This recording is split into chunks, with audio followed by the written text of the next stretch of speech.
I did. I didn't get that. Ricky was sitting with my father-in-law. So at least he got to see it.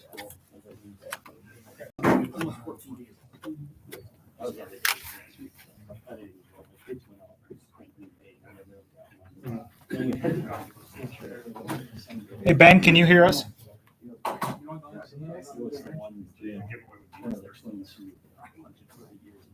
Yeah, so it looks good.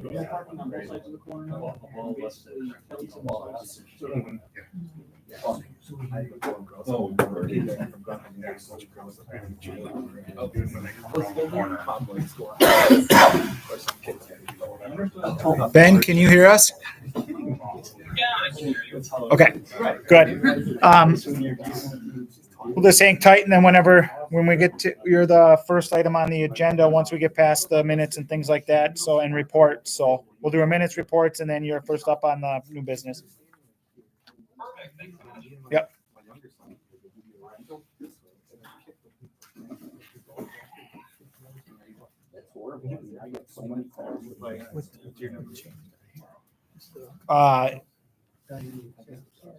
One on the top, but generally it's just the aquatic centers. He raised everything by $2.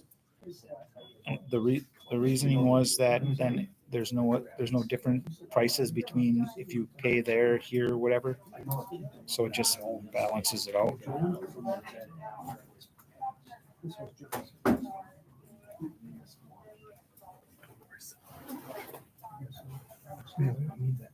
Which one? Could you just Hi. get these utilities for me tomorrow? Yeah. I didn't get here today and I won't. Yeah. It's for the Christmas table. They're like, Oh. So. Okay. It would just help me. I can absolutely do that. All right, I'll call the meeting to order. Roll call and taken. Approval of the agenda. Moved by Brad, Second. seconded by Rich. Any discussion? All in favor, say aye. Aye. Opposed? Motion carried. Approval of the previous committee, the whole minutes. So moved. Second. Moved by Eric, seconded by Dan. Any discussion? All in favor, say aye. Aye. Opposed? Motion carried. Citizen comment, I think there was a couple.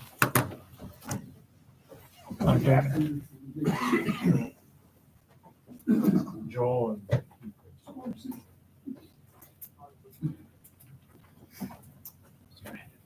All right, Joe? Yep, just asking, wonder how the police station's coming along with the boats getting in for what we're doing there. That was put in the capital plan for next year. So once we get into the first of the year, then Eric and I are going to work on getting an RFP out on the street for it. Okay, so you're waiting till then to get the bids even to look at. Correct. All right, Correct. sounds good. All right, What? Keith? Good evening. Keith Price, we're from Mary Avenue, and also owner of Price Tree Services, which my home address is my business address. Reason tonight, just to talk about the compost site, but following it on YouTube, listen to all the different meetings in there. Closing the compost site to non-residents or non-resident contractors, in my opinion, is going to hurt some of us local that live. I live in the city. It's going to hurt us. It's going to hurt my son's business.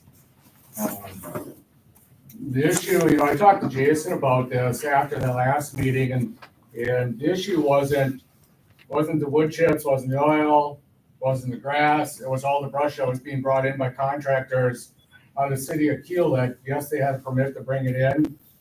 I guess it was load after load after load being brought in, and I know what happens down there. I mean, they've got to move it from there up to the burn site and burn it. I don't bring any brush there. I bring 100%. If I bring anything there, it's going to be loads of wood chips, which the city uses. Within the city, people within the community use. People outside of our community use. I've had people over in Kiel that were down there getting wood chips from the compost site. Today, the compost site is empty of wood chips. Belonging to the chamber, I bring my equipment into town and my son helps me. And we decorate downtown for the Christmas coming up. We put the lights on big trees and that last year. I took them down. The canopy that goes up out front of the community center that's stored in my shop. And then we went down and put that up for them so they can decorate that with lights. You know, the people here in the community that are gonna get a free ride on this whole thing are the people that aren't like us. My son and I that own a business, it's an LLC, we have our names on our vehicles, we're paying our taxes, and we have insurance.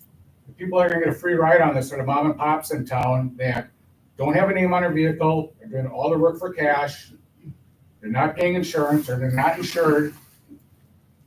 So how are you gonna stop them? You're not gonna, because they're residents of the city. And there are quite a few of them running around the city that are doing various tasks for cash around the city. And they're getting paid just like, let's say Travis or I would get paid to do a job. They're getting paid, but we're paying taxes on it and they're not. So I think with the, you know, I mean, this is an old issue. I used to sit where Brad's sitting. So I mean, this is an old issue, Gina, as you know. I mean, this goes way back when, that we've talked about this compost site for years and years and years. Because we have to police it, we have to police it. Listen to Chief Fisher's report tonight. I listened on YouTube. They don't have time to sit there and police that compost site for you. Even though they do enforce the codes, they are so busy within this community, it's unreal. But I don't think, you know, saying, well, we're gonna police it. You know, Jason might catch something on camera, you know, get some large loads or something, he probably turn something in off the camera, right? But to have a cop sit down there and watch people come and go all day long.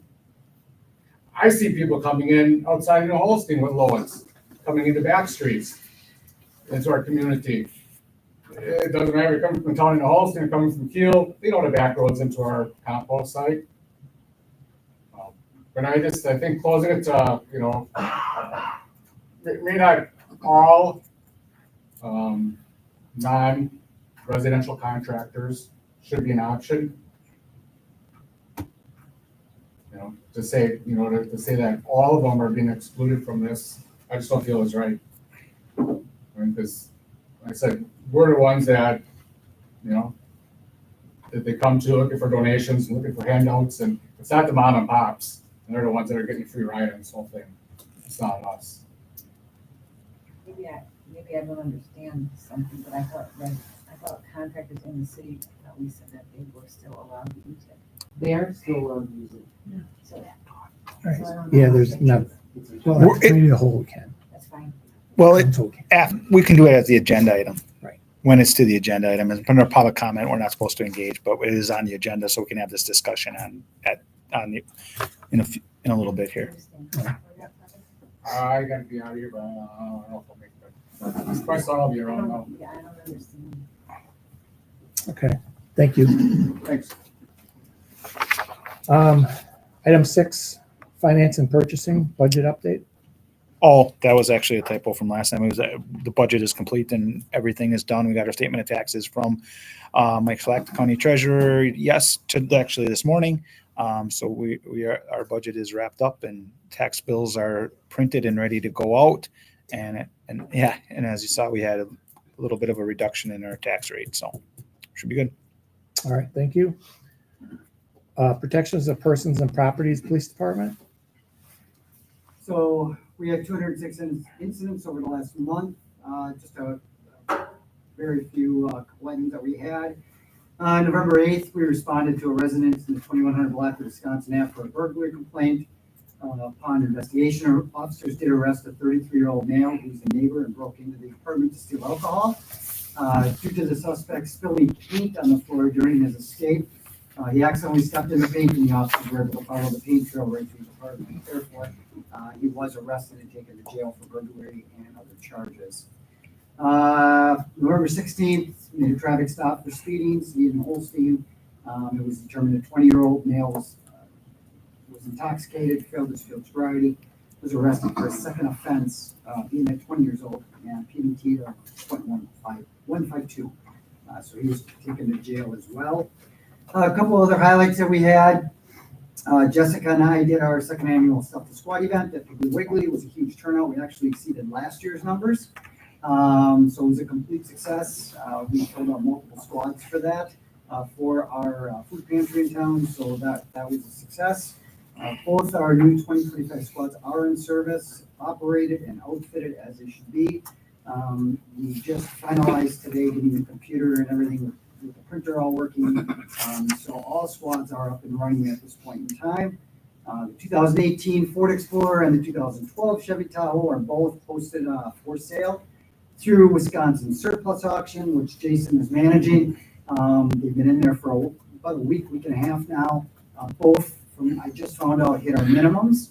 So that's encouraging.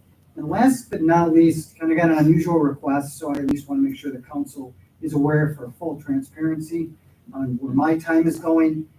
Currently, I am working and attempting to obtain all vehicle records for the 2018 Ford Explorer. This is per Mayor Snelson through our city administrator.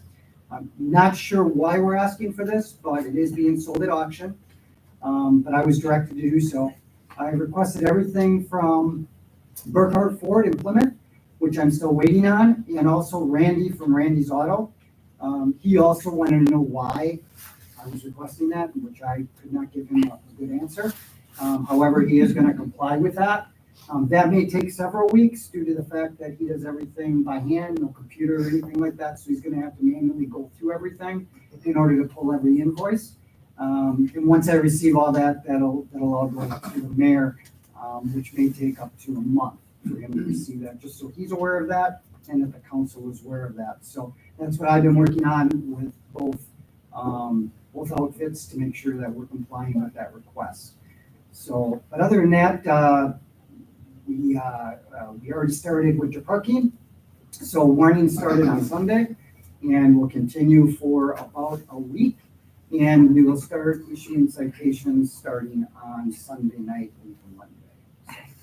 Any questions? I'm certainly willing to answer anything. But I'd like to know what that request is about. If we can know why. Because I was asking, I know there was a lot of troubles with it. I signed off on like a $5,000 or $6,000 repair, $3,500 repair. There was, I think, another $5,000 repair. And I know we spend a lot of time with the vehicle, and I know I had asked it probably a year or two ago.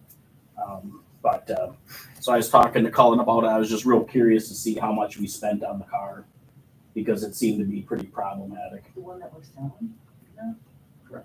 Right. I know there's the industry standard, as you say, but sometimes if you're spending $10,000, $15,000 in repairs or $20,000 on repairs on a couple-year-old vehicle, I just want to be conscientious that we make right choices. There's a limit, just like any manufacturer you get. It'd be you get a great. limit. I just want to know, that's all. Yep, no. Thank you. And once I get that for you, you definitely will get it. Who signs off on the repairs? I did When once. when the invoices come in, you gotta sign off for them, and pay for them? Yeah, we code them and they go to Lori, so Lori gets the invoices. They're paid by credit card. Anything over, I believe it was 3,000, I made sure Colin or the mayor signed off on them before they were approved. With some of the major stuff that was done on that squad. So, yeah, so everything was already approved. Whenever anything was of that nature, the actual estimate was given to either one to review it before they approved it, so they knew what was wrong with it, or at least they were given the information on what I was given on the major repairs that were needing to be fixed. Basically, everything over $3,000, you gotta do. Yes. So everything under $3,000, you guys wanna know about it? I don't want to know about it. I'm just curious to see how You much already we signed spent off on on it. everything over $3,000. I only signed off on one thing. That's your one thing? Oh, no. There was only one or two. Well, there's a couple times it came up. I think one was, Colin, I got his approval, and then the other was the mayor, because I believe Colin was on vacation. He was I guess out I sick. don't think that sounds like a good use of the chief's time.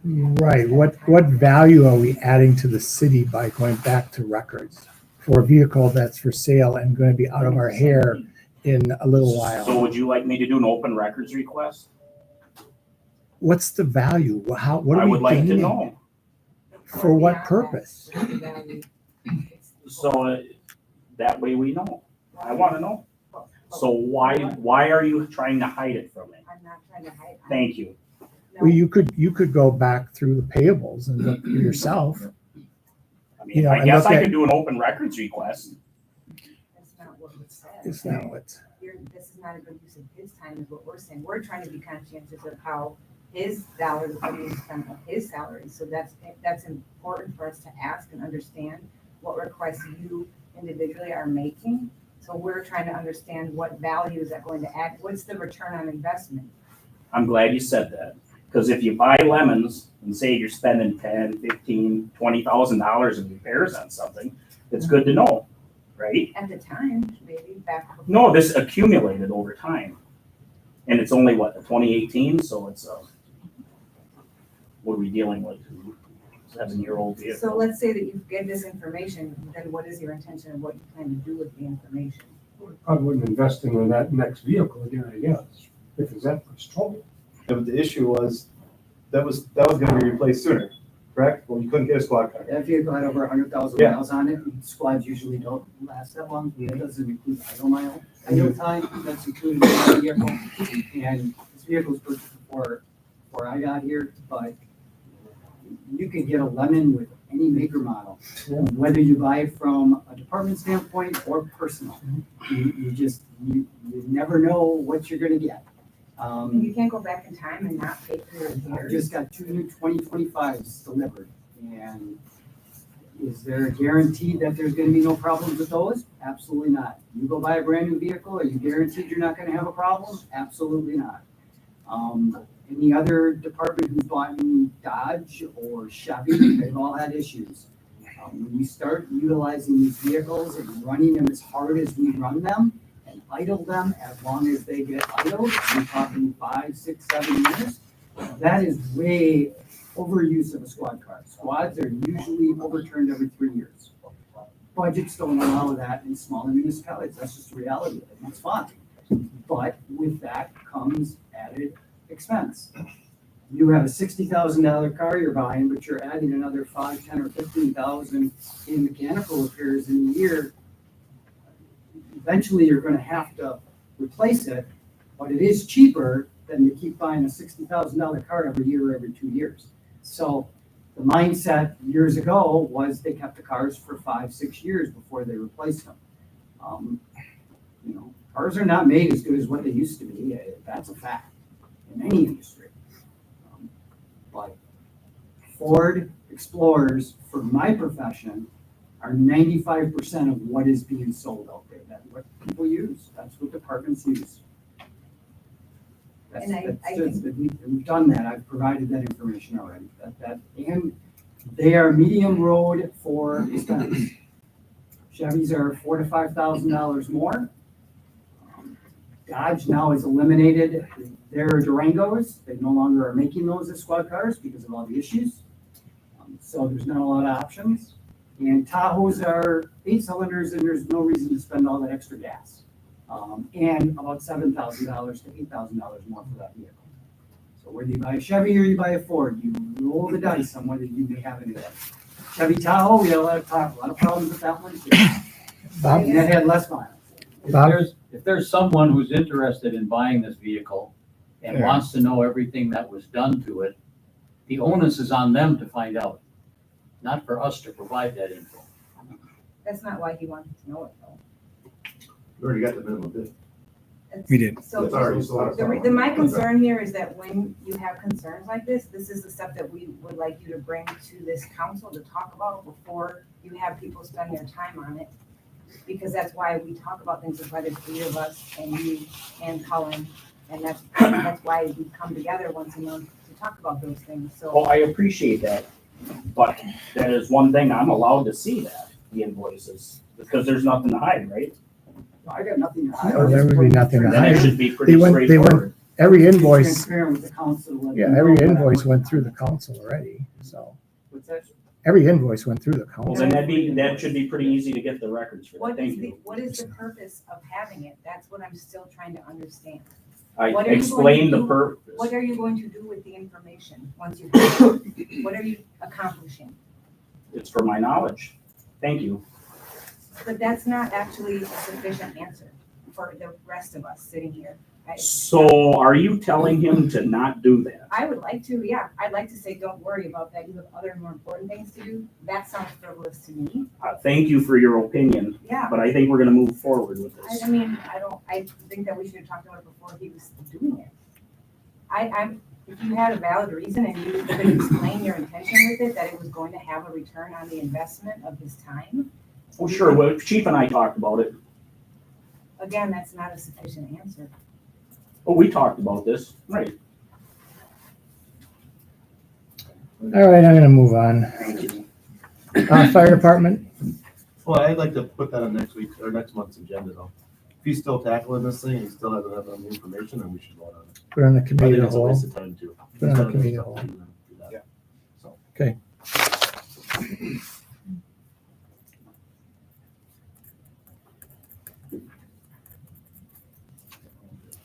Okay, thank you.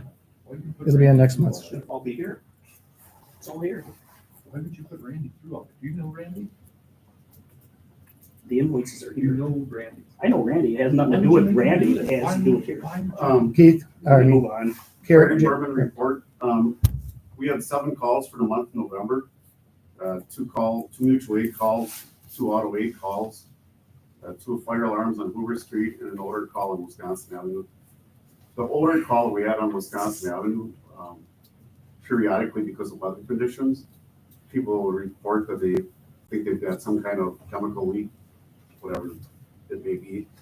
And we find that it's actually coming from Takana, from the paper mills. And this was a circumstance this day, the wind direction was just right. One of the members actually went, and I don't know how you do it, but you can map the winds and look at the flows. It was actually coming from Takana towards New Ulster. So we had multiple people in different areas of the city report the same odor, and was there and would dissipate. Just one of those weird things. We had 7 members deliver 59 meals for the Thanksgiving Day Express.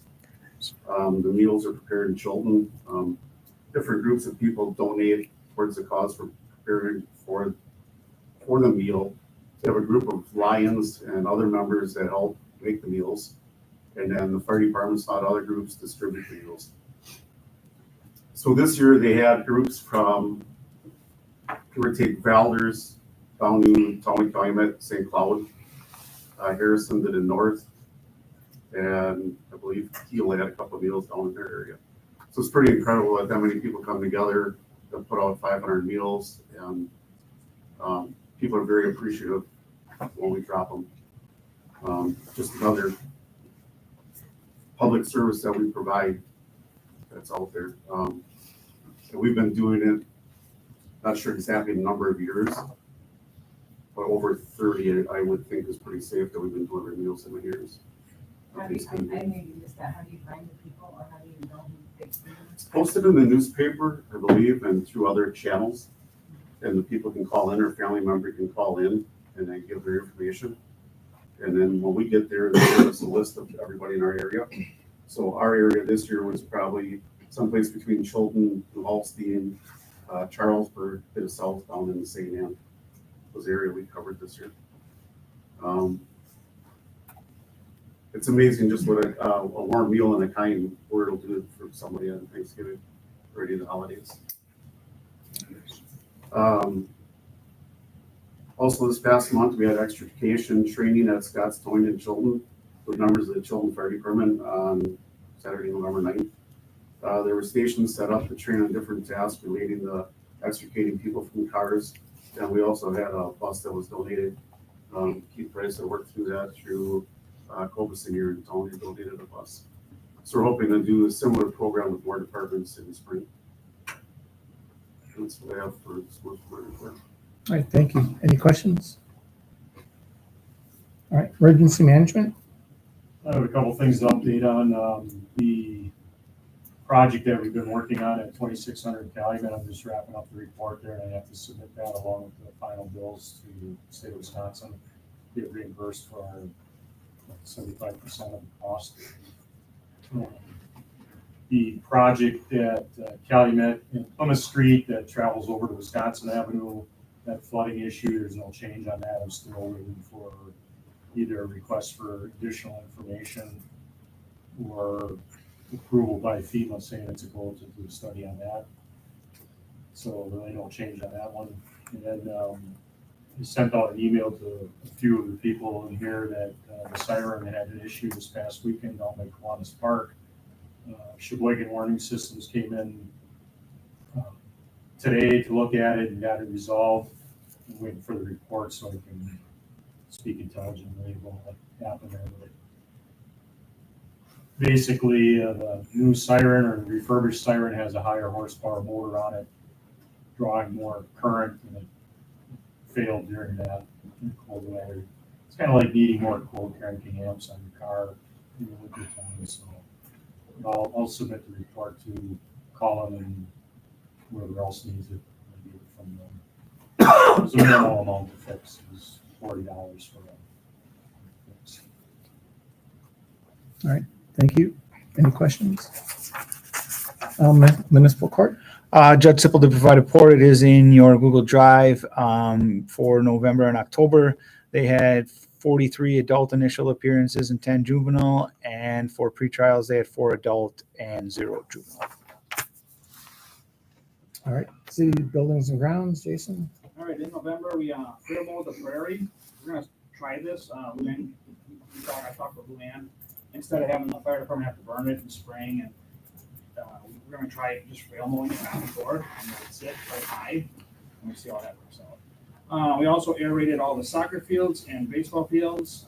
Youth collection just ended. Got most of the snow equipment ready. We just got one more truck to get ready, the one that was doing youth collection. We had one snow event, which worked out pretty good because we got two new guys, and it's nice to get them in the truck.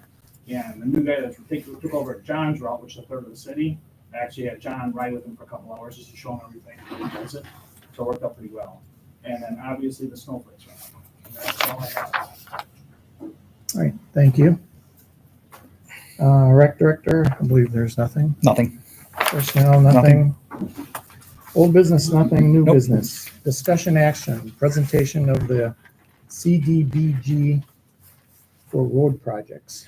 All right, so Ben Andrews is joining us from MSA Consulting. Both the mayor and I had been at a couple of meetings where their CDBG grants were discussed for road projects. They're usually reserved for low to moderate income areas that are lower than 51% of the low to median income. Our community does not meet that. I think we're at 37 or something of that nature. However, you can look at targeted areas where if you do income studies on these areas, if that neighborhood falls below that low to moderate income, you can still apply for CDBG funding to do road repair, sewer repair in those particular areas. Jason and I and Mark Stefani from the utilities met, and we talked about some of the areas that may meet these and where the roads are the worst. And we came up with a couple of these, passed them on to MSA. They're doing an initial assessment. I'll let him, I'm not going to steal all of his thunder here, but he's going to kind of explain, Ben is going to kind of explain how an income survey works, how they can, what services they could provide to us, and generally the cost of what that would be and what the next step would be if we decide to move forward with doing some of this. And I think he'll get into the cost match and what it is for that too. So I'm just going to turn it over to Ben and let him go. Colin, I'm just going to share my screen here. I'm not quite sure what your technology setup is. But we can see it. Okay, perfect. You see it all there. Yep. So thank you so much for inviting me here tonight. Like Colin said, I'm here to discuss a little bit more information about some potential income surveys that you guys might be eligible for, and what the CDBG program is all about.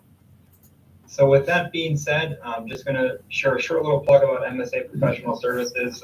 We're a full-service professional service firm, including funding, engineering, architecture, GIS.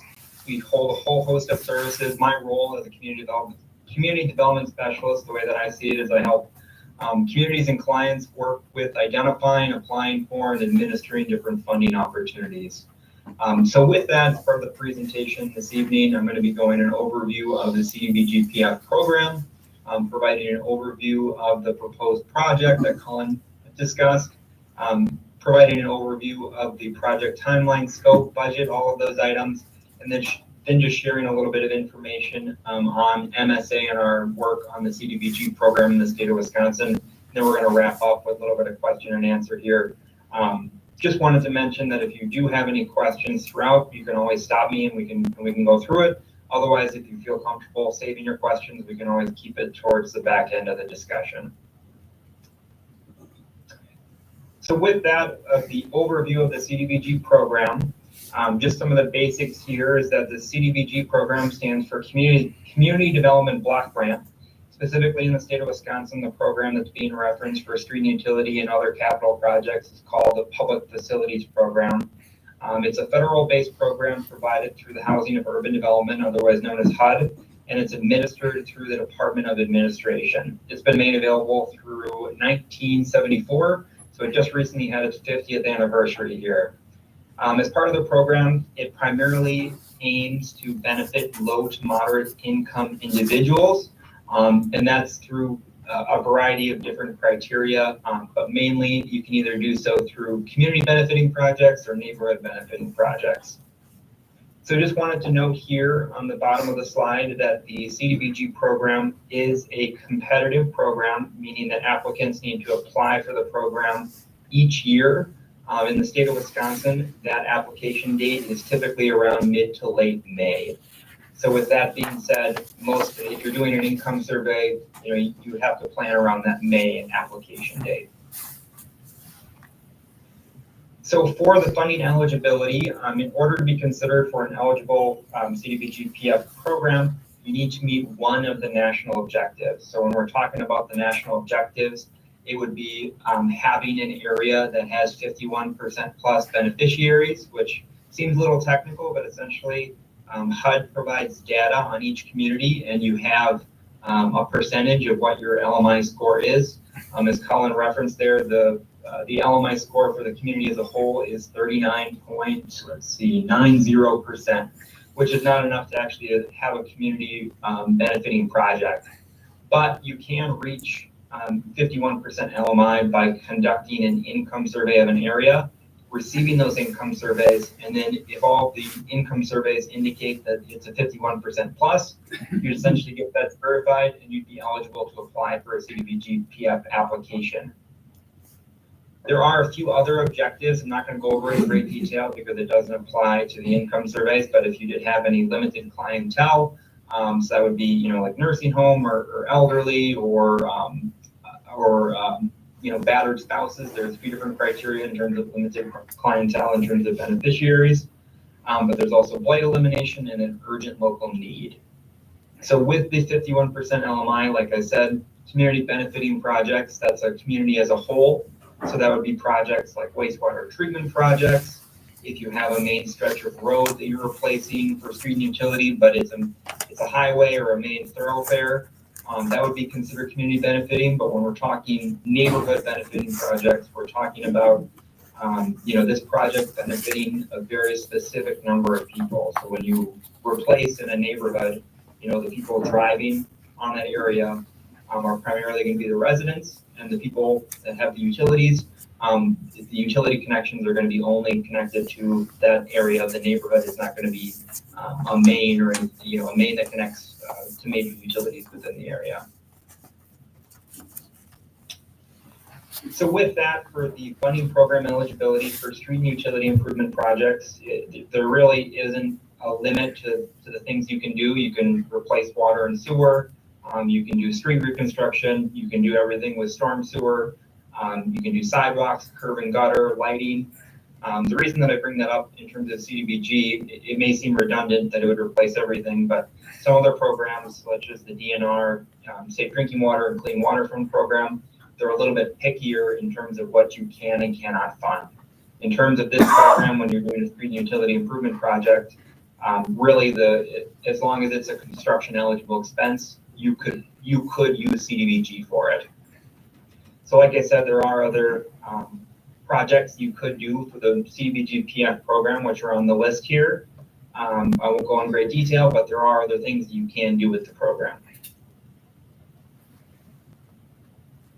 So with that, this is an overview of the specific CDBG program. So in this current cycle, the maximum award is $1 million, and that there's a local match requirement of 2 to 1, meaning that, you know, in order to have $1 million funded through CDBG, you essentially would need to have a $1.5 million project in order to receive the maximum amount of the award. You can certainly have a project that is less than 1.5, but in order to maximize it, you'd be looking at about a $1.5 million project. So as part of CDBG, there is a few different compliance requirements that are associated with the program. If you're familiar at all with Davis-Bacon Act for the Davis-Bacon Act, essentially what that requirement is that any contractor on the project would need to meet certain wage determination requirements and pay their workers a certain wage, that they would need to submit weekly payrolls and a few other requirements. There are some other procurement requirements as well, such as Build America, Buy America. So there's specific components that need to be ordered for the project. For street utility improvement projects, it's a little bit less tricky. But when you're talking about water treatment projects or wastewater treatment projects, it can be a little bit more difficult to comply with the VABL requirements. And then just other requirements here, there are some other minor requirements such as the CDBG project sign need to be displayed on site, but honestly that is a pretty minor requirement in comparison to some of the other items here. So with that being said, moving on to the proposed project that's going on here with the city is that Cullen and I have been talking, and you know, when it was discussed internally, essentially when it was evaluated for which streets would be good candidates for the project, it was determined based on, you know, who is in that area. So would it be likely that LMI residents would be in that area? And then it's also, you know, is there documentation or is there a need for repair within that area as well? So based on those two criteria, there were a few different streets that were identified in terms of being eligible candidates for moving forward with the eligibility determination of the income survey.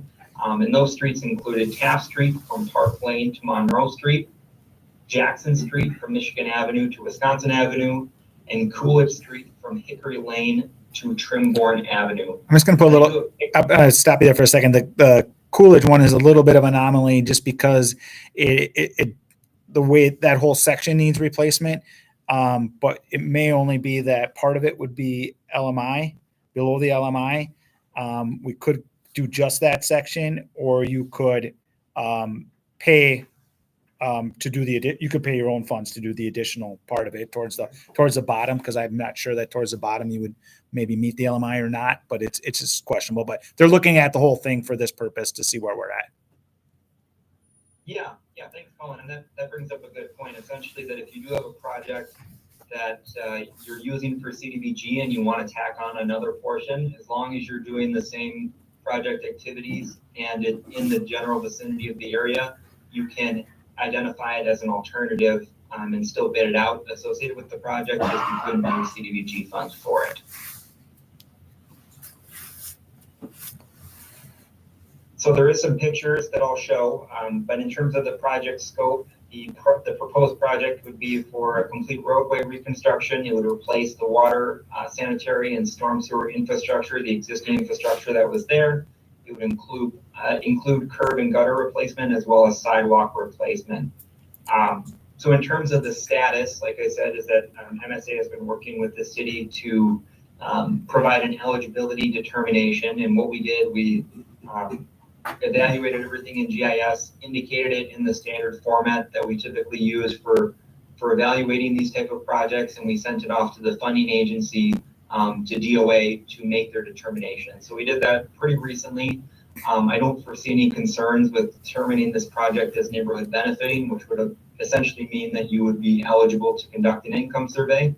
But that's just something that they're going to probably respond within the next week, stating whether or not that they concur that this would be a neighborhood benefiting area. So we went ahead and prepared that documentation and sent it off fairly recently. One question, Ben. Yeah. For the curb and gutter replacement, it's the city's policy to assess back for the curb and gutter replacement. Is that allowable under this, or how does that, have you run into any other communities that did this with CDBG? Yeah, so it does get a little bit tricky. So if we're talking about the actual CDBG funded portion. Yep. You can specially assess, but only for the residents that are non-LMI. Okay. So essentially when it indicates back, you have that survey, which indicates whether or not they're LMI, and if they're non-LMI, they can be assessed, but if they're non-LMI, they can be assessed, but if they are LMI, they cannot be. Okay. So it gets a little bit tricky. I've not seen a lot of communities move forward with assessing the CDBG, except under very specific circumstances. Okay, thank you.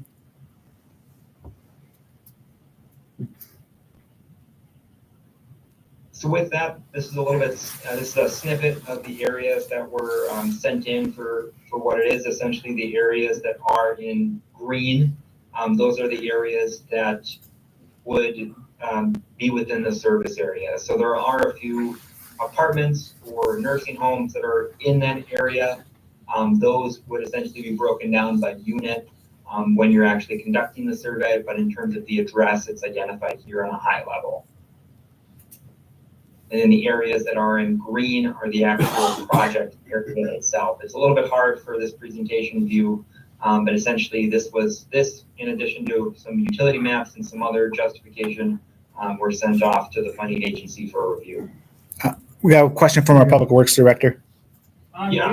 AO1 and AO2, isn't that map wrong? Shouldn't that go all the way to the right to Monroe? Or am I missing that? Where to the right is Monroe. It's that through intersection. So you can't see it, but he's saying it would go all the way to the north-south road. Ben? Yeah, no, yeah, we can definitely get that fixed. It's not Okay. a problem. I don't foresee any concerns with it. So yeah, nope, we can definitely get that corrected. And then when you guys take a look at the next version, just let me know, and we can get that all squared away. Okay. Perfect. So then here is the overview for the project timeline, scope of work, budget, etc. So for the CDBG income survey, each year there is a due date of February 15th in order to have everything certified. And then if you don't get it in by February 15th of that year, you would not be eligible to submit an application for that year. So for example, if we moved really quickly on a survey and we started it and concluded it by February 15th of 2025, you could be eligible for an application in 2025. That doesn't seem very feasible. And talking with Colin, it seems like it'd probably be beneficial to have a little bit more time to do this. So what was discussed was that there would be an income survey starting sometime in winter if you guys move forward with this project, and that you'd be looking at conducting that sometime between early 2025. I put in here January through May of 2025, but that would be enough time to conduct the income survey and to determine whether or not the areas would be considered LMI for the purposes of an application. When you, I had a question. When you say income survey, who are you surveying? Are you asking the people? Or are you getting this from some other source? Where is that information coming from?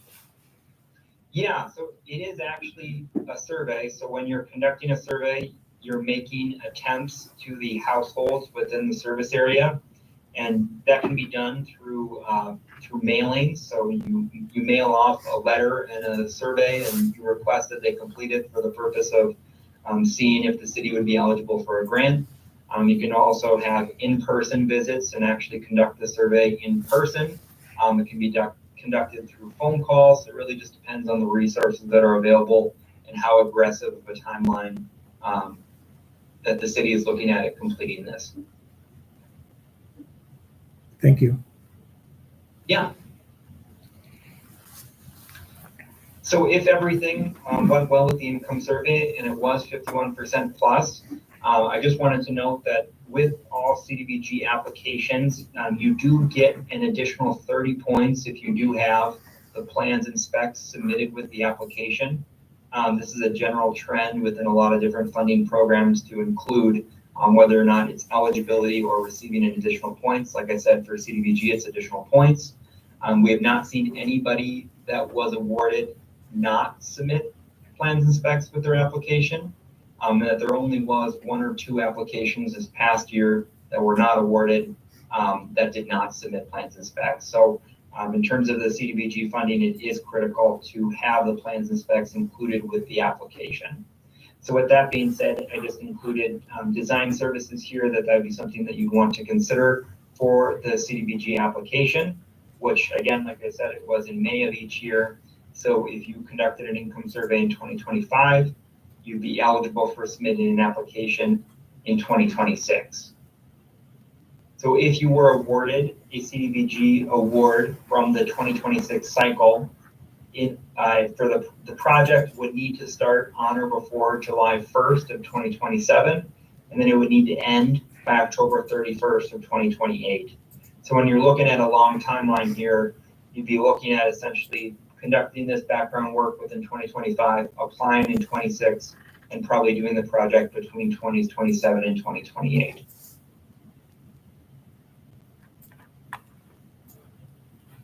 So inevitably, you're planting seeds pretty much. Takes a while for things to grow, correct?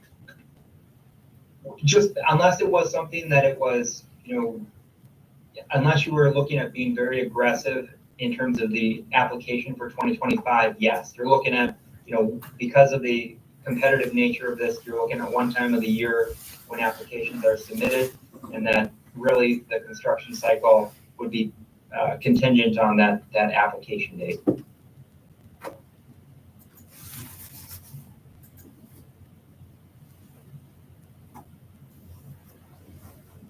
So with that, there are a few steps in order to get to the place that you're looking for the application. So in terms of the CDBG application assistance, we do provide those services that we can assist with. In terms of the flexibility of the CDBG survey assistance, it can range to very minimal assistance, or it can range to a lot of assistance. The contract is typically proposed on a time and expense basis. So essentially, if you like a lot of assistance, we can definitely provide that.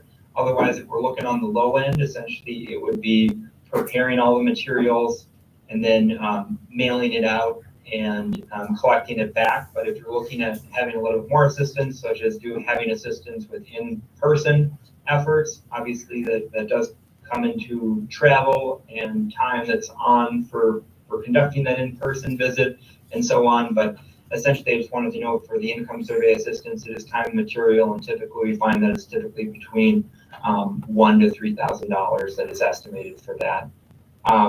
In terms of the engineering services, like I said, you'd probably want to have that completed prior to submitting an application, and that typically is around 10% of what the total construction costs are.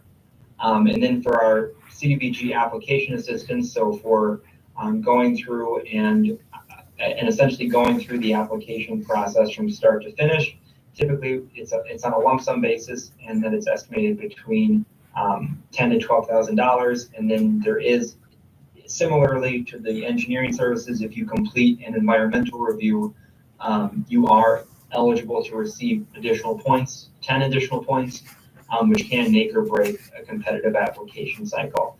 So that's done on a time and material basis. And I just want to jump to the next slide before I go into admin fees here, just to discuss some of the importance and the use of funding, because I know that when we're talking about some of these fees or these different steps, it can sound like a lot. But when you actually have a project that applies CDBG funding and has utilized our services before, you can definitely see a difference in terms of what you see for end project costs. So if we're talking about a project here in terms of a construction cost at about $1.25 million, which really would, I was about to say $1.5 million in terms of total project costs with no CDBG funding. Really, if you utilized all the fees and you took everything into account and you were successful in receiving a CDBG award, essentially you'd be looking at, almost 1/3 of what the total project costs are in terms of the end fees here. So when we're talking about pre-application costs, typically we're looking at this difference at around here in terms of no CDBG funding. And then in terms of post-application costs, we're typically looking at about $40,000 in terms of what it is in terms of the difference. But when you actually do receive the award, you're looking at about 1/3 of what the total project cost is in terms of what it is for a project that did not receive CDBG funding. So I'll go back to this slide, but I just wanted to share about the total budget prior to going to the next item here. But essentially, these are free application services that can be provided in terms of the administration services. So that's if you're awarded and you want MSA to administer the grant, we typically do so for about $25,000 plus $15,000 for labor standards compliance. Like I said, the Davis-Bacon Act, where you have to review all the payrolls and make everything compliant and go through and work with the contractors. And then if you did want anybody for construction management in terms of being on site, that would also typically range between 8 to 10% of the total construction costs as well. So this is the pre-application fees over here, and this is the administration fees following that over here. And then I'm just going to jump back to this slide here. And I just wanted to, again, point out that typically when you're looking at utilizing funding, even in addition to having some of these fees, you're looking at having a significant cost savings on the overall project. And with that, I know you might be thinking, what's the likelihood of actually receiving an award? In terms of our record itself, we really pride ourselves on having, great experience with the CDBG program. Within 2024, we assisted all of our clients with submitting an application, including the environmental review and plans and specs, and all of our clients did receive a full $1 million award. In terms of the amount of our awardees, our composition for the total awardees was more than half of what the actual awardees in the state were. And then we also helped our clients receive more than half of the total awarded dollars awarded to CDBG recipients in the state of Wisconsin as well. And then over the past 3 years, we've also helped our clients helped our clients receive a total of $29 million in CDBG funds over the past 3 years. So we've done a really great job at getting the funding for this, and we do take the application process very seriously and make sure that we have the most competitive application when we're talking about this competitive application cycle.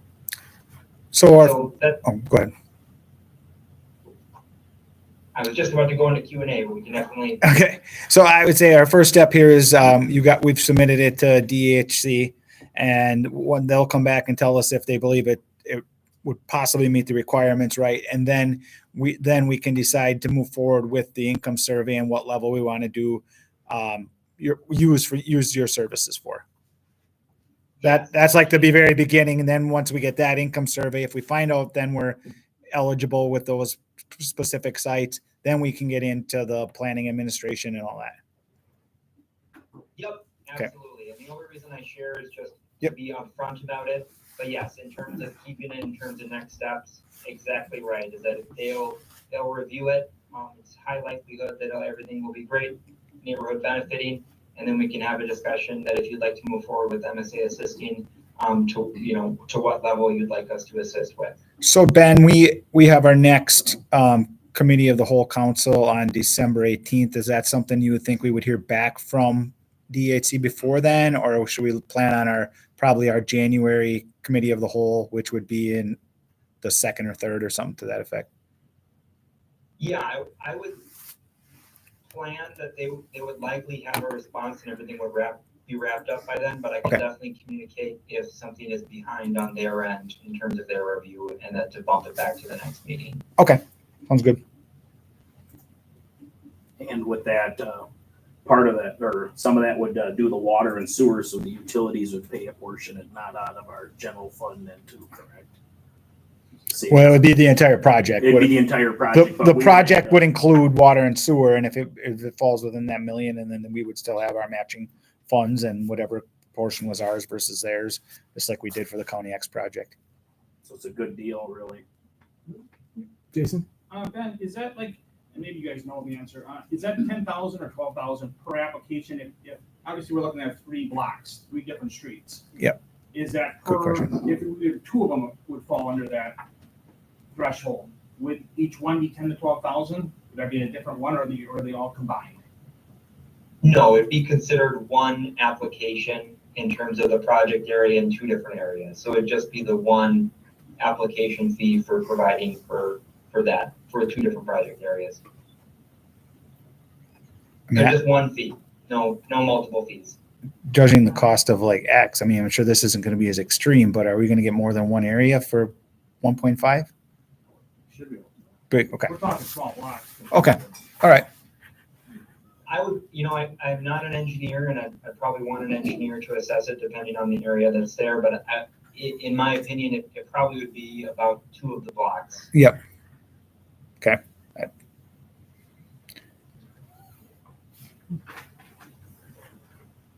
So I really do appreciate the questions on this, and hopefully I explained it well enough, but if you do have any questions, that haven't been answered, I'm more than willing to do so now. Otherwise, I do have my email address at the beginning of the slide that I can definitely share, and if you do have any questions that you'd like me to direct to everyone, feel free to send those out.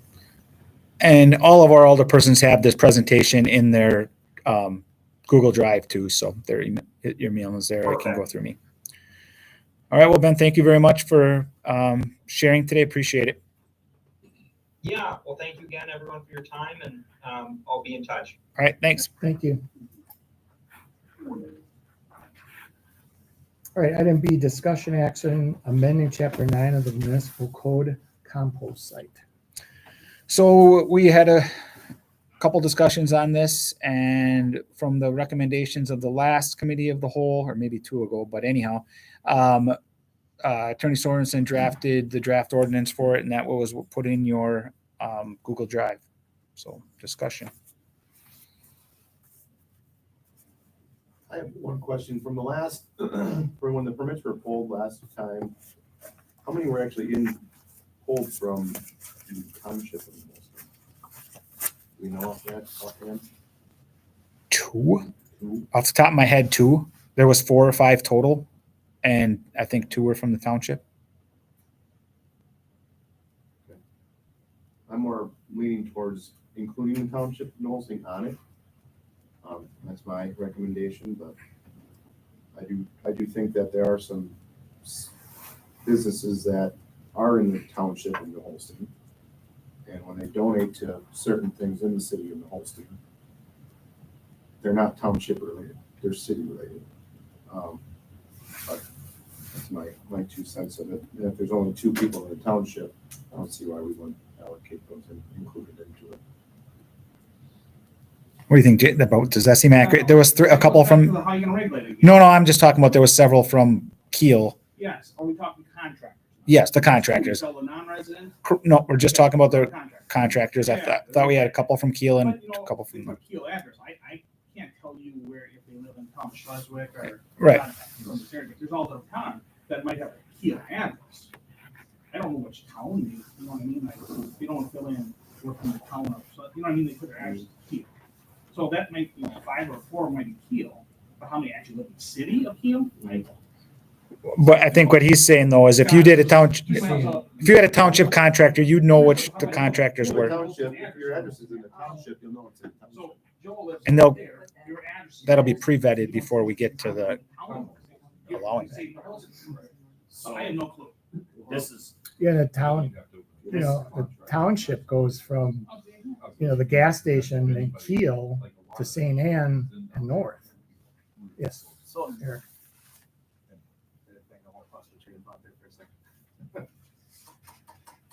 like, there's a couple of you in here.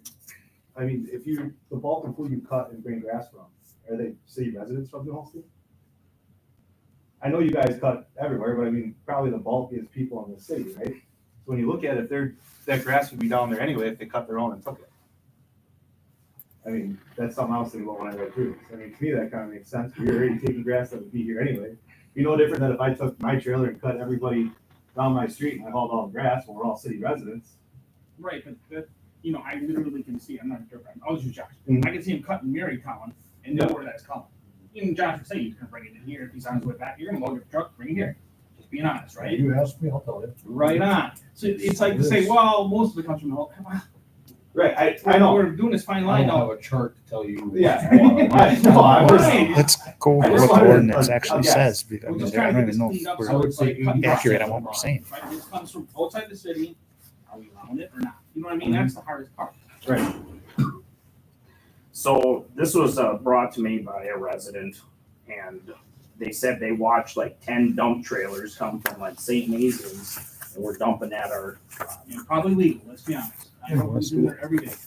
And they said, you know, and then there was also, I think you even said the compost got a little bit bigger, because I know it was like 5 years, and now it's like every year now. Nah, we're gonna have to get rid So of it. then the brush, so, and it was also several residents said that the city's paying to get rid of the surrounding community's garbage. So it was brought up to my attention from a bunch of people. I mean, I get it. What do the other communities do? It was only open on Saturdays, you would know.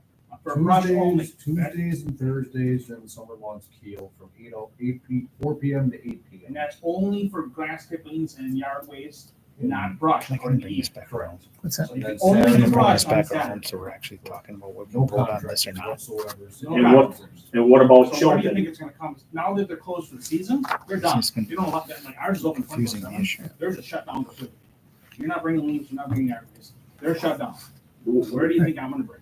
Cullen has to, So Cullen I has guess, some comments on I it. guess let's just kind of bring this back around to what the ordinance was drafted from, what the discussions were. So if you're looking at the ordinance, I'm not going to read the beginning of it, but getting to the point where city-based contractors may properly dispose of yard waste, brush, and branches, regardless of where it was generated. Violation shall be subject to the penalty as provided in section 20.04 of this code. So that is what we did. Otherwise, brush, branches shall be disposed of by composing of the material on the site with which it was produced or at the city compost site. It is unlawful for any person to place, deposit, or cause to be deposited any collection or any refuse not generated within the city limits. So that's the difference between the residents and resident contractors based off the conversations we had. We talked about the fines at raising the fines to various degrees for the first, second, and third offense. That's not part of this ordinance that's in front of you. That will have to be amended in chapter 20.04. So that'll be a second ordinance amendment if we choose to do that. So that's the other thing that needs to be figured out. The last part about our discussions were about letting contractors having keys to the gates and being able to go directly to the site so that we're not wasting our time material, and people hauling the stuff to the site. It'll be on site where they can then just burn it when they have the time. That part, after discussion with the attorney, doesn't need to be in here. That's an administrative task. That's not an ordinance task. The whether or not use a key and allow the key, that's something separate from this. So the two main things we're looking at are what's in front of you. All waste must be generated in the city from the residents that are bringing it to the site, residents, and then contractors, city-based contractors can bring basically anything they want into the site per this draft and that's the three things we discussed. And that's, we have the one portion of it in front of you today to decide if we want to move forward with this ordinance, move it to council, amend it, or what we want to do with it. No, because it's not here. Right, my business, well, my mailing address is in the city. Right? Yep. But my equipment is on Orchard Road. So technically, he's not here in town, but he is. So that's where it gets a little hairy, so. But your addresses you won't see. Right, what's I that? live on Mary Avenue. Right, your Business business address is in the city of New Holstein. That would make you city based. That's why I was confused. Can you make earlier. that crystal clear, so that's not a loose end for him then? The Travis would be a problem because he's right outside the city limits. Technically, I am, but Where's your residence? everything is still at home technically. So if that's the case, then it's just gonna, I mean, for here or there, if you have a city residence, I don't, but it all goes back to home next to it, so. But that's the case, then Technically, why it's couldn't you still- bring it in? You're a city resident. Because it's, on there, it says that, the. It's not the contractor, it Yeah. says the contractor has to be city, yeah. and you're outside the city, you're in a township. Physically has to be here, Yeah. well, I mean, Let's be honest, we aren't though. eventually you wanna live over there too. I mean, Correct. you are not, I don't wanna know, but eventually. Right, so it's all gonna go up there anyway, but, you know, Well, that's where At the the same whole sense, nitpicky. I'm still doing It's stuff by here miles. all the time, How much do you haul? not a lot at all. Not a lot, right? Like, Don't you burn out there and stuff? Yeah. Yeah. And we don't take any brush. He did, Travis brings a little bit of shit. I've seen him. Right, right. It's Very the much guys know. that are bringing dump trailer loads. of We know who salt, that is. Rush. Right. Right. We know that. And he's the only one that's a wood chipper, or two chipper. Right on. But he's doing everything Screws legal it up right for now. everybody else, He though. is, correct, yes. I guess I live in a city of 3,000 people, I can't think of people. And I mean, is it, what I always said. Is it a big issue to include the township on it, or is that an issue? I mean, No, I don't think they And I think I should. They're not, they're not paying But they're not- taxes in the city. that's the problem I have with businesses that are still in the township and businesses that are in the city. And it's, we penalize them for certain situations like this. And sometimes when things come about, we have very major businesses in the city of Olsing that don't donate to anything. That's my issue. And there's businesses that are in the city of Olsing that donate a lot of money to a lot of different organizations, and we're specifically calling out one and not penalizing them for it. Yes. Does the business pay taxes to the city of New Holstein? But Although we paid it a So couple- then who pays, so then them businesses that pay in the city pay to have all that stuff cleaned up. But if they're Right. doing the yard work for people who live in the city, like to your point from earlier, that's stuff that would be going there anyway, because people cut their own grass or whatever, do their own brush, they'd be taking it.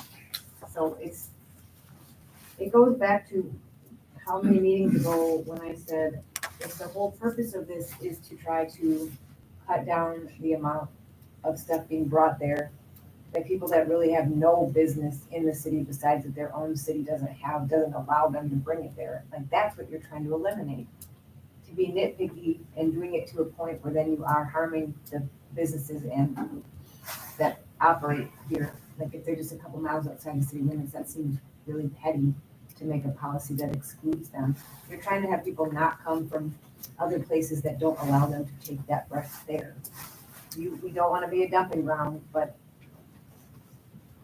and so I'm open to the ideas of what the ideal.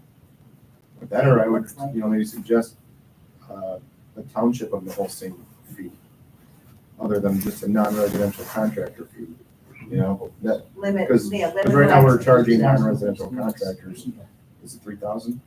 No. No, it's in your schedule of fees. It's 325 or something like that. So 325 is a non-residential contractor? It's Yes. both And, resident and contractor. But now we're, Non-residents. but now we're not even gonna do that anymore. Now we're not allowing any non-resident or non-resident contractors to even dump at all. Per this ordinance, correct. Right. So that fee just goes out the window. Right. Yeah, but we It's could still- be selective about who could pay our fee. We could be. Well, It still comes back to how are we gonna police this? You know what I mean? Like, Right, and we've talked about that, I think, from the first ones, like, you can't have someone sit down there all the time. There's better use of your time, and you don't wanna pay someone to be there all the time.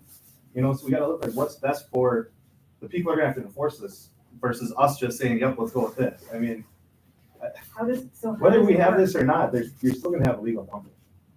Unless we lock it up. And is that what other places do? It's just locked up, so like. Yeah. you all- Jason. Richard was first, I'm sorry, Richard, go ahead. So I think Keith and I discussed it, and I thought he brought a valid point that maybe ended at 8 o'clock or something like that, and have a gate and the police department can lock it at night. That way, when people work or whatever it is, that should eliminate the midnight dumpers. Obviously, these guys here care, dump excessively, it's just the people that are doing it. So When you, nobody's looking, that's the problem. I think that, and if you have the contractors have keys or whatever, this and that, just select that they take the brush to the burn pile. Right, I thought Not that's- to double handle all this, cause that's what kills it. And then the nighttime, I think that would probably solve most of the problems. Or do you agree, Keith? Yeah, I mean, I take zero brush there, okay? Josh takes zero brush. He bought my, so, you know, it's not us bringing brush there, you know, it's the outside contractor, it's not us creating the issue down there. Right. How do we resolve that? That's the question. I don't wanna make more policies and procedures. We wanna resolve that issue. We need the 5 people in the ass that are doing it. Consequences, right? Well, we know the 5 people are. Yeah, but legally they're doing it right. Great, January 1st Correct. is a new policy that those Keel people can't do it. It's not just contractors, there's just anything, just not just. So if we know who's doing it, even We if know. right now it's legal, but if we know who's expending most of the resources and It's they can, it's anybody. well, they're saying they can identify the 5 top people that are doing it. Contractor usually, yeah. And those are the. right, but there's a lot of residential people. They're coming all hours of the night, 2 in the morning, 1 in the morning. Is there a So lot then if of there's that? a rule about that and they break it, then there's a I don't know penalty. the cameras, which we'll talk at about night, in the beginning. all it is just. Well, but I mean, like during the day, do you see loads and loads of stuff going down there? So if we lock it Oh, at God, 8 o'clock, would that resolve Yeah, part of the I think issue? so. If you get rid of the contractors, and I'm not ripping on YouTube, don't get me wrong, but we all know what we're talking about. That guy's in there legally all the time, and that's great. He's doing what he's supposed to, bringing it from wherever. The next year you can't. Right. And he already knows that because he was bringing stuff that he shouldn't have been bringing, and I stopped him. There's a porcelain statue behind the pile right now that was dropped over the weekend. Right on. I seen that too. I know It's a you're talking. lion, it's about this tall, it's made of concrete. You know, why is that in your in the compost? You wouldn't believe the stuff. So he the said. people that are, that's the thing, the ones that are doing that stuff, it has to be against the rules, and then when they break it, has to be a big enough penalty that they don't do it anymore. Without an actual consequence, nobody is gonna comply with anything. Right, Sorry. which your consequences is in 20.04.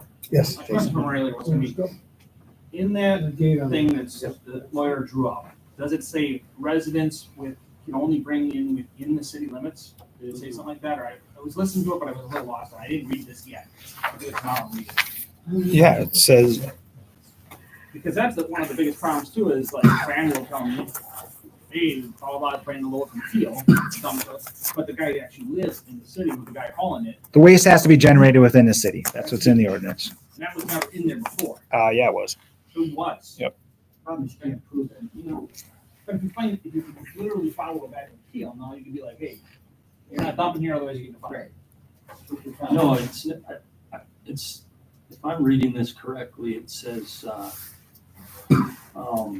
except for contractors. whose Correct. Business resides in the city. So a contractor can still do work Outside. the city and bring this stuff. Correct. That is what was discussed at the last meeting. Yeah. But a resident has to. A resident, the waste has to be generated within the city. Yes, Rich. I think we gotta be cautious about allowing the outsides. That should be changed to not allow outside the city dumping. Because any other city, you gotta go to a dump or you gotta go to wherever. We should not be a dumping grounds for other cities. If the contract, if we're receiving taxes from them, I guess I don't have a problem with the contractor in the city.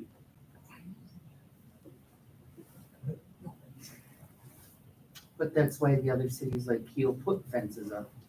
Because it was costing them arm and a leg to take care of it, and that's one way to get around it. You're not gonna pay, But if you're the, not gonna pay an attendant to sit there. if the contractors that are working in the city who are known to you guys, or are the ones that have a key even, that are going all the way down there, that's gonna cut down on a lot too. If people know there's an ordinance and a fine.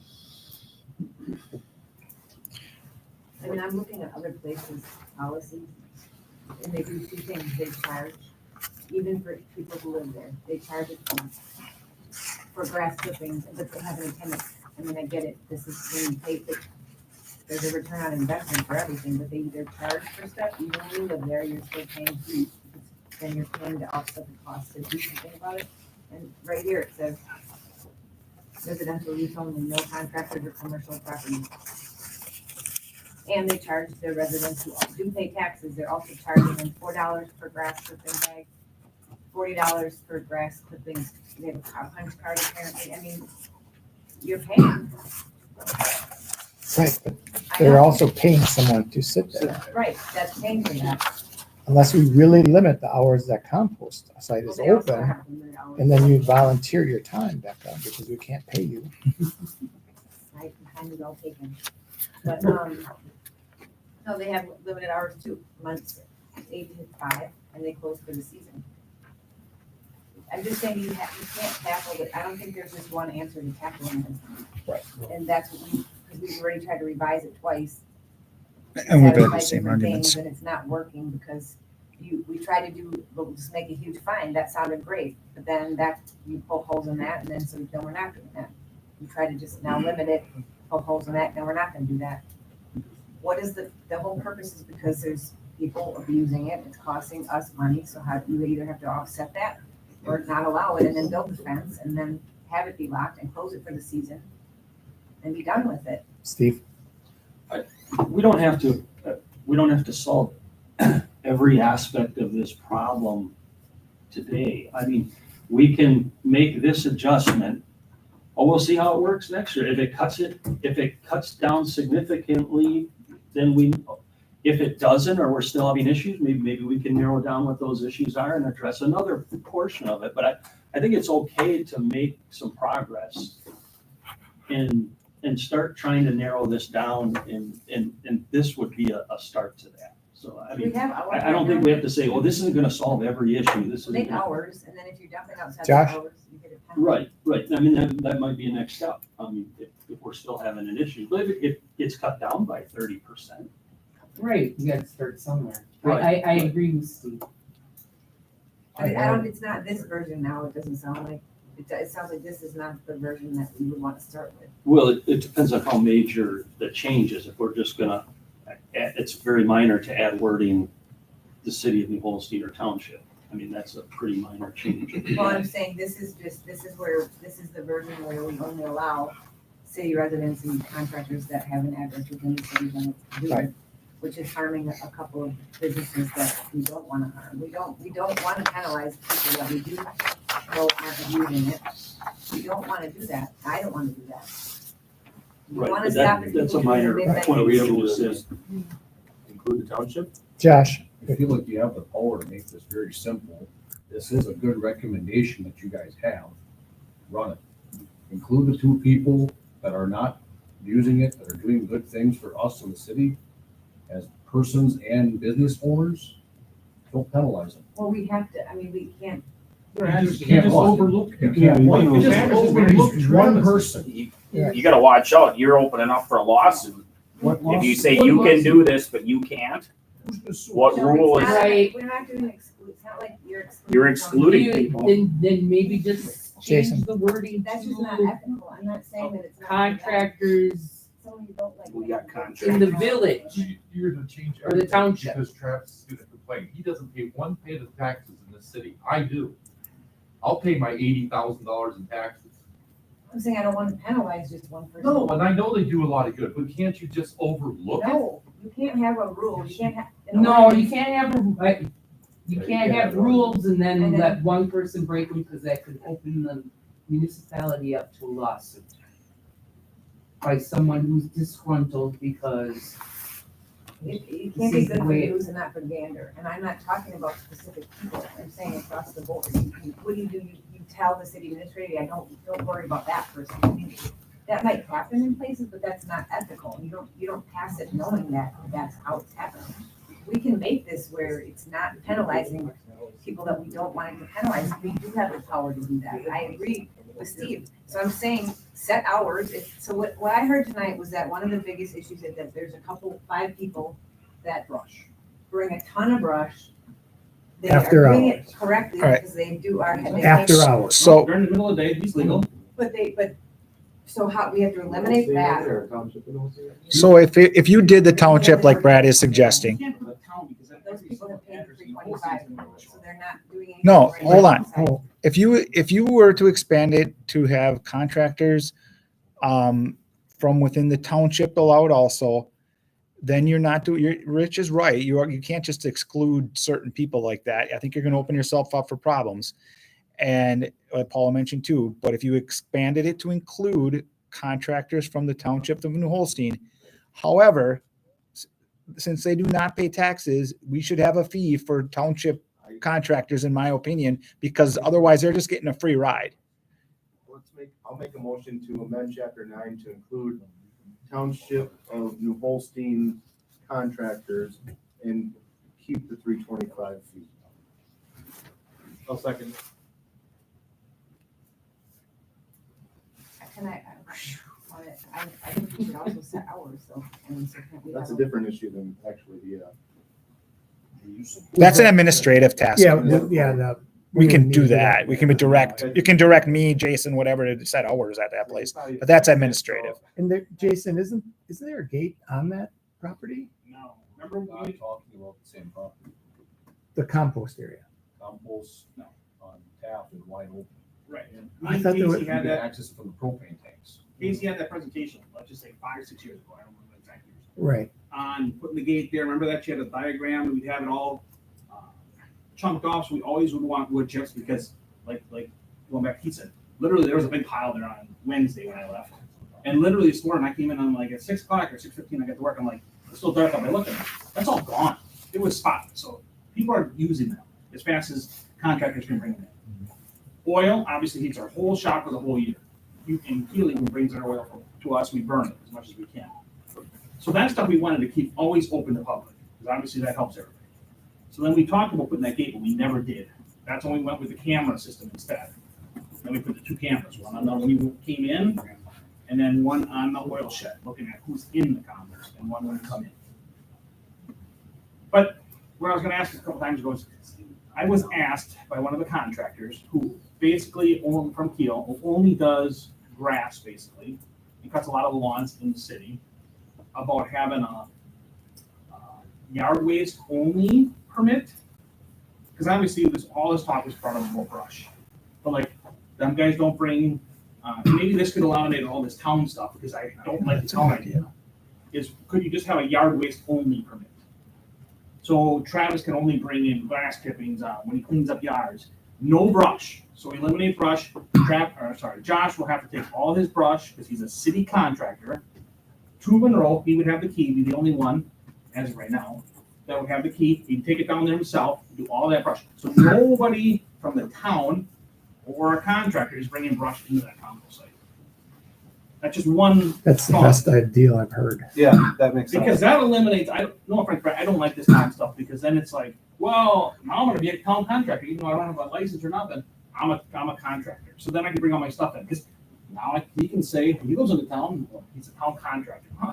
Where are we drawing this line? Now we're trying to get away from town bringing their stuff in, now we're opening it to the town mostly, that's just my opinion. So you're at basically the township. What's that? It's only the township. Yeah, well, that's a lot of people. No, I mean, if you're limited to contractors though, they have to bring in proof they're an LLC or whatever they have to do. When they get when they, But who's, Why are we regulating that? we just said that we don't have anyone who's gonna be in attendance. Right We're not on, showing the that's proof what to. we're. But who are they showing the proof of what they have that they can do? when they pick up the permit, because they're paying for a permit, remember?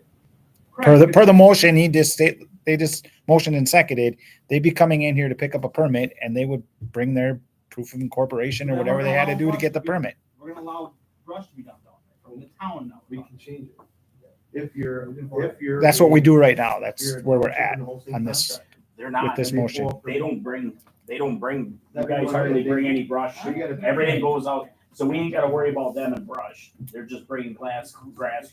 Well, but you can't make the rule for them. A guy can come up tomorrow and build a business in the township. So we can't regulate it because Travis and Keith don't bring in brush. You got to do it what you mean to go forward. Right. If for a new business guy that comes in next week from the township and wants to get a permit, you got to be the same. Is it too cumbersome to just simply add some kind of quantifier for non-city that they must be able to prove that better than 50% of what they're dropping came from in the city? How do you prove it? How do you prove that? Receipts. They give their customers receipts, don't they? Do you- Well, they should be. Do you do a receipt every cut? Once a month. Once a month. Yeah, that's. Yeah, so it's once a month. Okay, it's still recorded somewhere. But you can't, okay, so in the So that spring, motion and you have to cut more than in the summer when it's hot, so how can you tell how much is on the trailer? you I'm know? just trying to figure Yeah. out some way to eliminate some of the ambiguity. All right, we have a motion on the floor, which is right now to allow township contractors in. Do you want to change that, amend that to include only grass clippings, no brush? To township of the whole city, Just the contract. just the Well- contractors to. Oh. That's not what you It's nice to see said you wanted Jason's to head do. fall on it. Well, we all know this contractor, his family all lives in this city, so did he. He's in Kiel, and he asked, and the point was, he does most of his work in the city, but he's a Kiel, not necessarily resident, but I don't know what town he's in. Now that's, of course, he can figure it out. Yeah, I did. I knew who you were talking about too. Yeah, so it's, I don't want to use names. So him, for example, he only uses the compost for grass, right? And maybe, I've seen maybe once with brush, similar to like you guys. Right. Nothing. So where do we draw this line? I don't like this town and the Holstein thing. I don't. It's up to you guys. I am not the government. You know what I mean? It's up to you. I do not like this town and the Holstein idea because now we're restricted. Now the town of Fletcher, why are we in it? Or you know what I mean? Like Because it's only the city and Holston and township. now, so. it's only the city though. But now you're including a town that doesn't pay taxes here. I just. There's not a Schleswig, business It's owner got a fee. donating to the whole Let city. them pay a fee. Agreed. I'm not against You know what trucks I at mean? all. It's just, But why wouldn't you just have, if you want, and this is, why couldn't you just have a contractor yard waste fee? And nobody bring brush in, period. And nobody, I mean, not Travis, he's out, his business is out, and the only exception is gonna be him, because in that rule, it says a city-based contractor. Where your business is, that would exclude Josh. So Josh can get a key, take all of it down there, and obviously you don't want any of it down at the site, and he won't do that. You take it People down. break the rules, then they have to have penalties. Does that need to be in the ordinance? No, That's a different. that's fine. If you bought it, that would be in that 20.04, which currently is the 150 and whatever. So I guess the easiest thing is to say yard waste for town of the Holstein contractors right. only. Permitted, What? permitted, A permit, he said that they should have to get a. permitted permit to do it. contract. Yeah. Permitted of only city waste.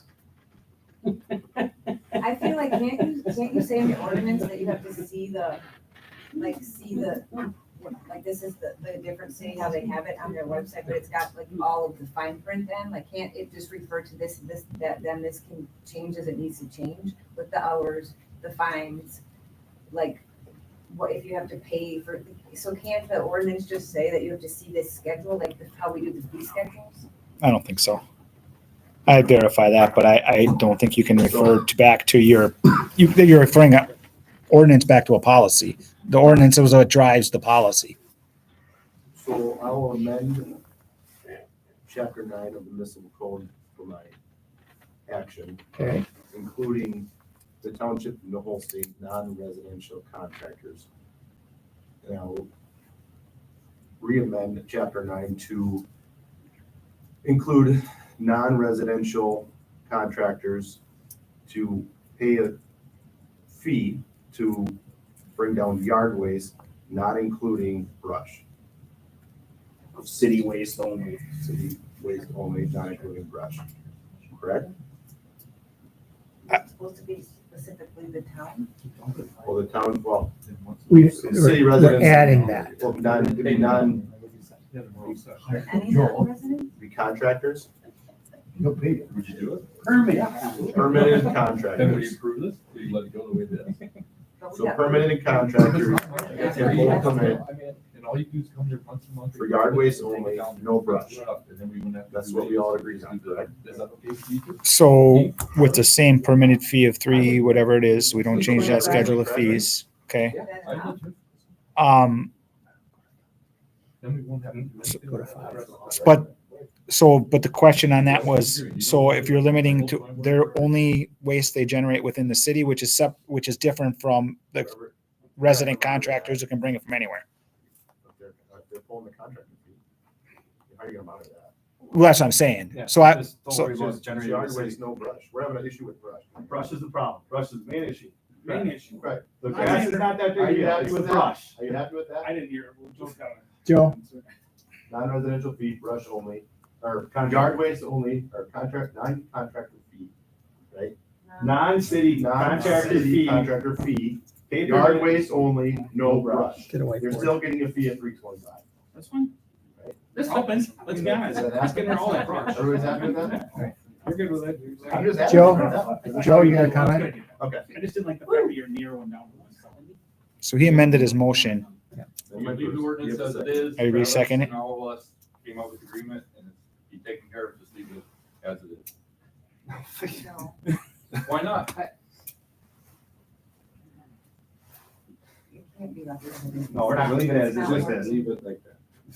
No, the amended motion has to be seconded if you wanted, anyone to vote on it. Somebody did something. Well, I have to second it now again after you Right. change it. I'm just making sure it's saying what. As long as we know exactly what it's. Does this ordinance maybe have the amount of the fee? No, So that's that's- sweet. We're gonna talk about it. I'll second Brad's motion. Okay. Okay. Do you want to read it back?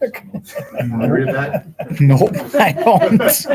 You could have played the tape recorder. My motion was the full fee. So Okay.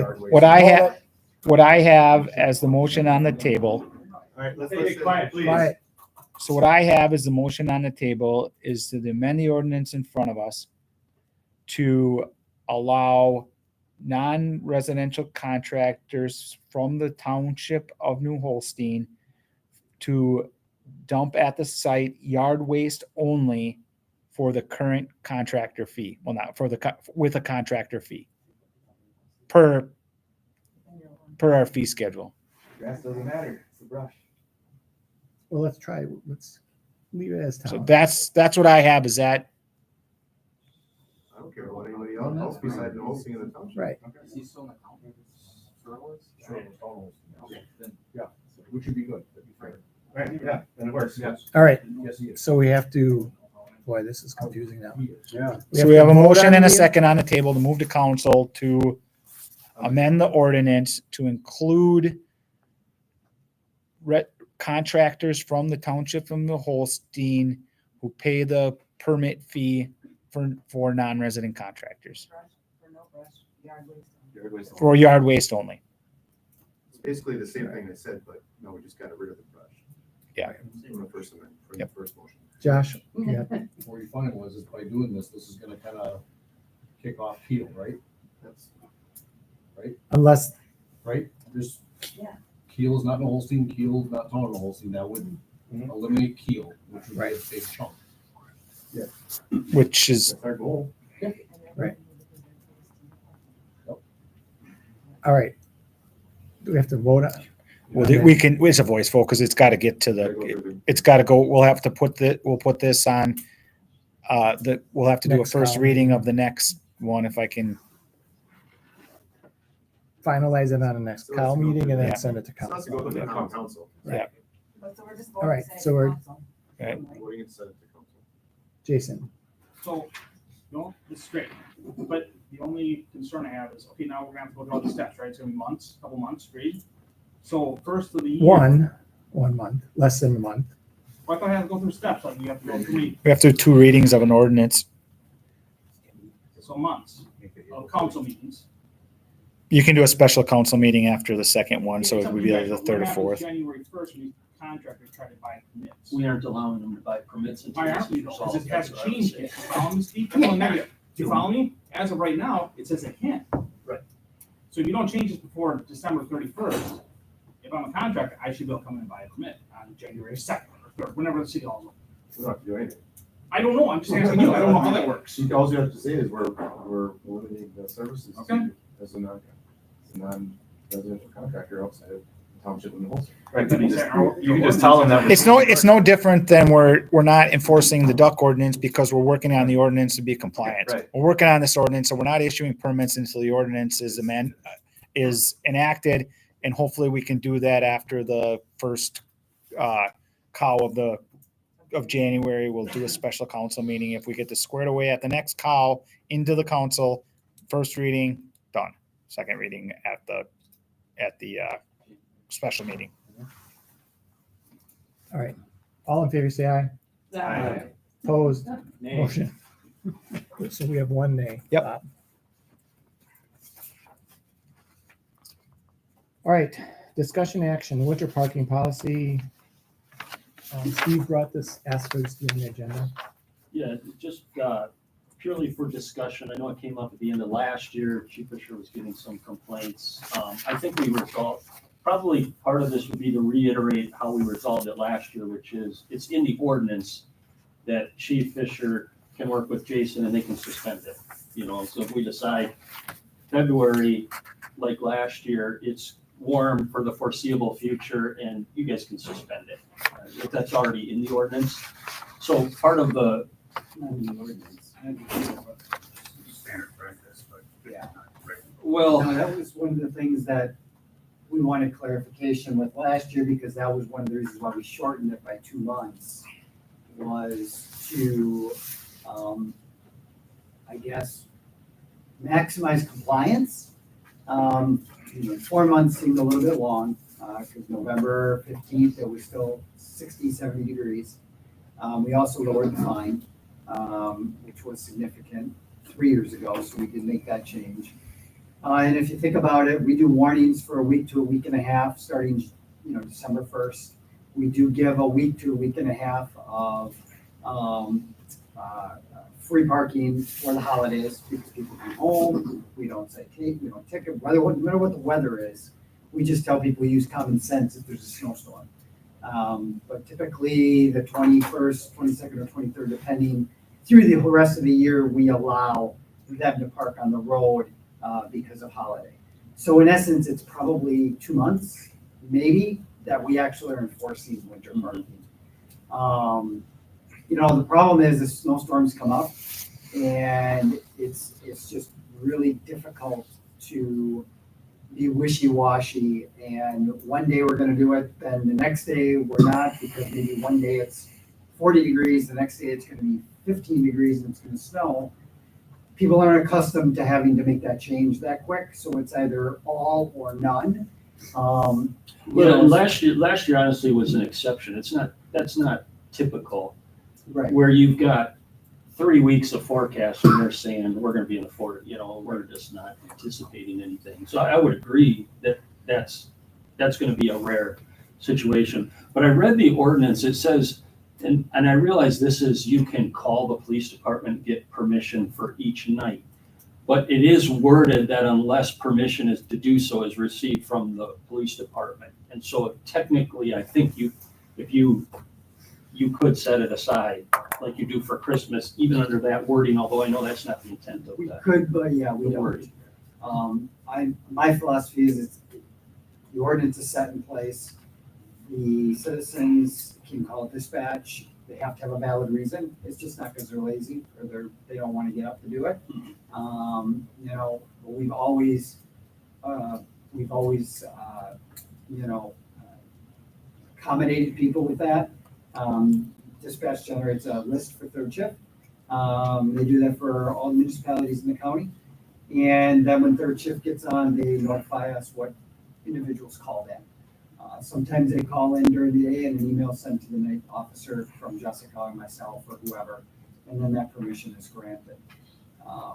But it's just winter parking in general, no matter what municipality, is a hot topic. It is a nightmare. You cannot make everybody happy.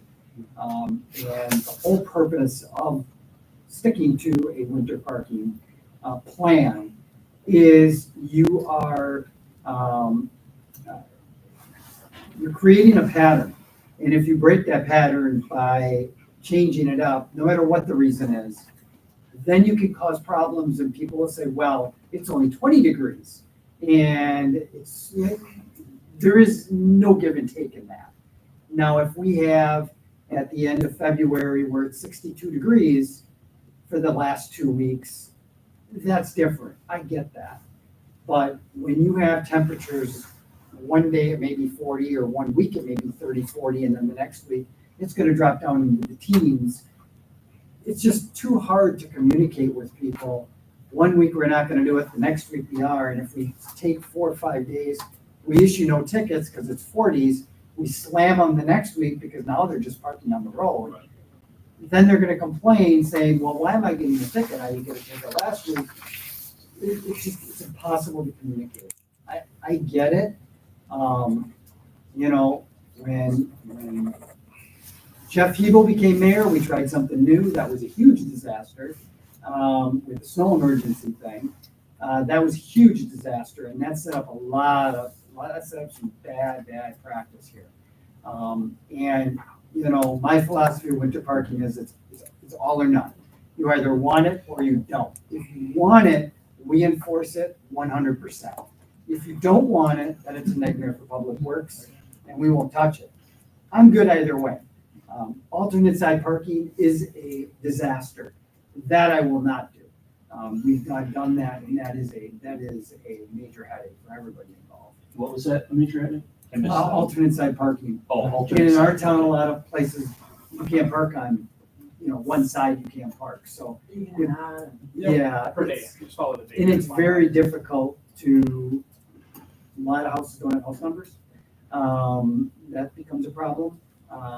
And, you know, when you have your 31 days, you have 2 odds in a row, so everybody switches when they shouldn't have switched. And then everybody gets written, so you got 60 tickets for that day. People are calling and they're complaining, and I don't really like those calls. You know, first day that we did this, we had anywhere from, I believe, 45 or 50 warnings we sent out, okay? That'd have been on Sunday night. Monday and Tuesday, we've had less than 10. So we have generated, I guess, a pattern for people. Habit. People understand. It's December 1st. I know I can get away with it for a week. I'm good. They now know their condition.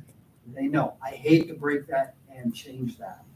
You know, when we get down to the end of February and we have a great forecast, absolutely. If we're looking at, we're gonna be in the 50s.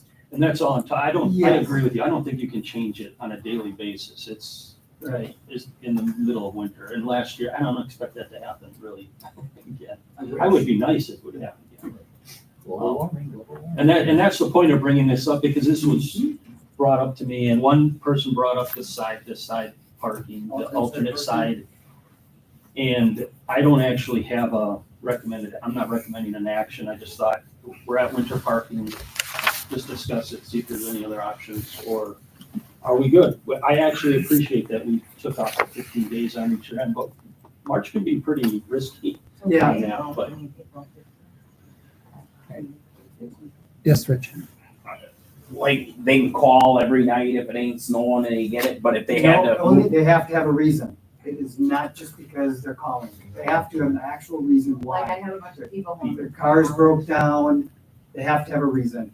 Otherwise, everybody in the city would be calling every night, and we'd have to allow it if we fall into that precedent. People are still allowed to park over at, by the fire station overnight. If they pay for permit. Permits. Only permit only. It used to be 24-hour parking. We've allowed that. Brad, did you have a question? I'll make a motion to keep the winter parking policy as is. There's, Second. no, we don't need motion any yet. action. It's purely discussion. There's just I discussion. feel like we're beating a dead horse. We have this conversation for a long, I think it's a lot of wasting time. All right, item E, discussion action, 2025 schedule of fees. All right, that's in the Google Drive. The only things that are changing, that we changed on there, on the 2025 one, is the waste container fee. That's based off of our cost for GFL. And then the aquatic center rates were all changed for the passes and for the season passes, and for the lessons, they all went to $2, up $2, so that you're charging the same whether you're picking them up down there or here based off fees and things that occur. So it was just easier to do it all at the $22 per John. So if there's any other amendments to that, otherwise, that's why we brought it to this one. We'll have to approve these, schedule of fees at the next I have council meeting. one. Yep. Bottom of page 1, it says compost non-resident fee. We're removing non-residents. The next two lines talk about it too. Down on each page and the next. We'll have to address that based off the how the actions occur For the ordinance. for the ordinance. Yep. And at the top, it says 2024 fee still, like, that's just because it hasn't been updated yet. This is the 2024. No, that's the 2025. That's in front of you with the, But it's that, so that's. it's a typo. Got it. Okay, so the compost fees will be addressed. And we'll just Yeah, I mean, is change it it. helpful if we recommend an amount for that? You guys see how the ordinance goes first, the readings? Well, I'm talking about the last one on page 1 that says compost non-resident fee. And that you're getting rid of non-resident. Yeah, that one's easily eliminated for sure. Right. Yeah, which that one could take off. That's gonna just be the. The compost contractor fee, and then we'll have to put township of the Holstein behind it only, Right. township only behind it, and then you'll set the fee. You can change it now or change it later, but if we're changing the fee, we'll have to do that when we approve it on the 18th. All right, all in favor, say aye. I thought we had. Do we have a motion? No, we didn't have a Okay, motion. Sorry. We need to There's been so many motions. move, Brad? Eric. Oh, Eric, move to council for approval. Who was the second? I missed the second.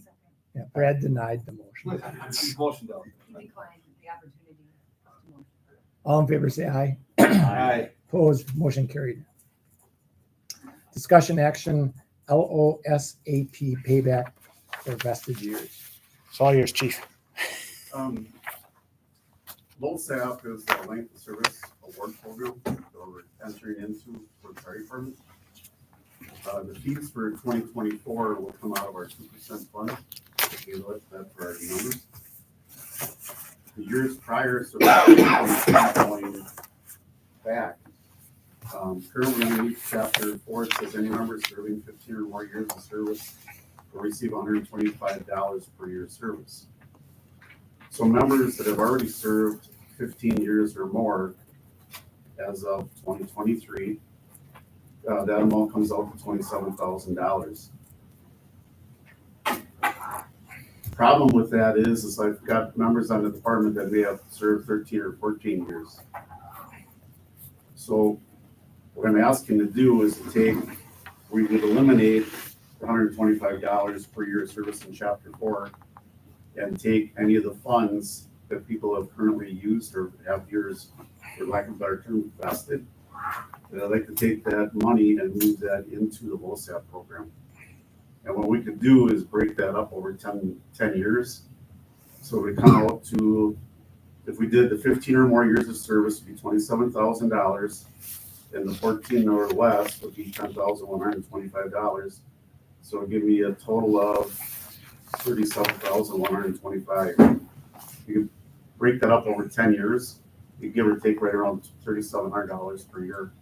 What we do is use money out of the fire department's payroll to cover that cost.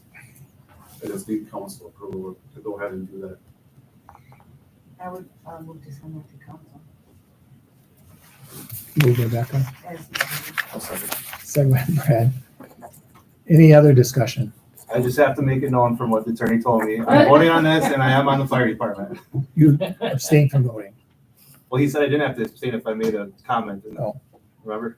It affects everybody, not one person. Yeah, because it affects everybody, not just council. Okay, Just letting us know that you're on thanks for letting us know. I know. All in favor, say aye. Aye. Opposed, motion carried.